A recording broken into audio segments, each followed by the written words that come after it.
नमस्कार। अगर आपको लाइफ में सक्सेस होना है और इंग्लिश सीखनी है तो आप पार्लियामेंट ज्वाइन कर लो। Lalu Yadav has planted a fruit tree, and every year it is duty of mine to grow fruit tree. जिंदगी में एक सफल इंसान बनना है तो एक गवर्नमेंट जॉब कर लो। नीट का एग्जाम क्वालिफाई करना है तो किसी बड़े इंस्टीट्यूट से क्रैश कोर्स कर लो। जेई क्लियर करना है तो बच्चे को कोटा भेज दो। ऐसा ही कुछ सुनते हैं आप लोग भी अपने आसपास, जैसा मैंने अपने 12th के बाद सुना था। लेकिन ये सब बकवास है।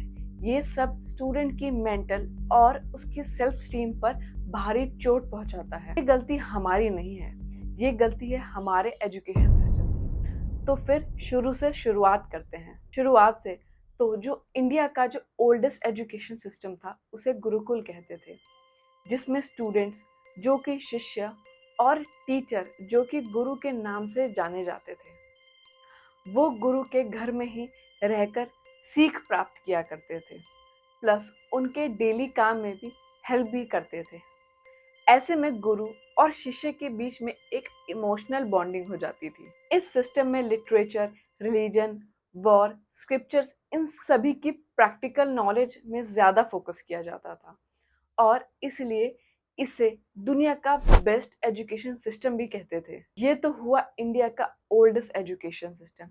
अब हम बात करते हैं इंडिया के मॉडर्न एजुकेशन सिस्टम के बारे में, यानी कि आज के एजुकेशन सिस्टम के बारे में। साल आईआईटी से 2000 स्टूडेंट्स के बैच में से सिर्फ 36% स्टूडेंट्स को ही प्लेसमेंट मिल पाई है।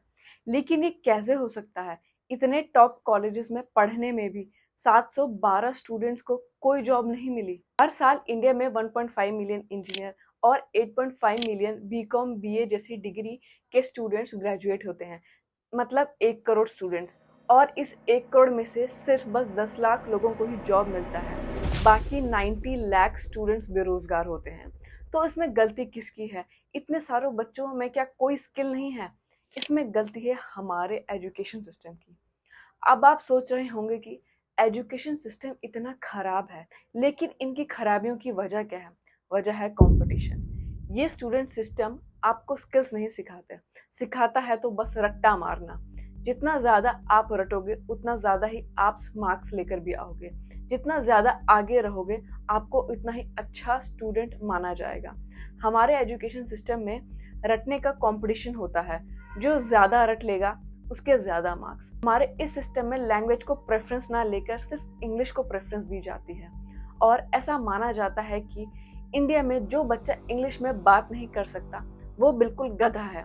ये बहुत शर्म की बात है। हमारी मिडिल क्लास मेंटालिटी है जिसको लगता है कि हम इस एजुकेशन सिस्टम से निकलकर सक्सेस बन पाएंगे। इंडिया में इंग्लिश एक क्लास बनकर रह गई है, लेकिन अगर आप किसी एक फेमस पर्सनालिटी की तरफ देखेंगे तो शायद आपको ऐसा भी देखने को मिलेगा कि उनके पास किसी भी कॉलेज की डिग्री नहीं है, लेकिन वो अपनी जिंदगी में फिर भी सक्सेसफुल है।